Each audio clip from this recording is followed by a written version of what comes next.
Hey everyone, in this video I'll show you how to disable core isolation in Windows 11 to fix compatibility or performance issue. First of all, open Windows Security. Press Windows plus S.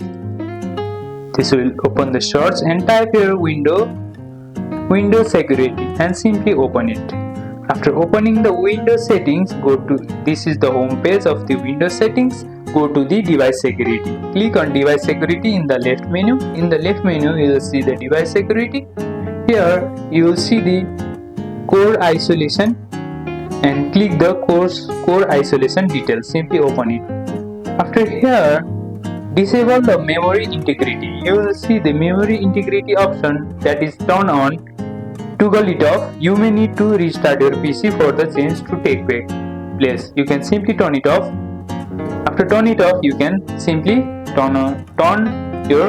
restart your PC. After restarting your PC, core isolation will be disabled, which may help with older apps or drivers that aren't compatible.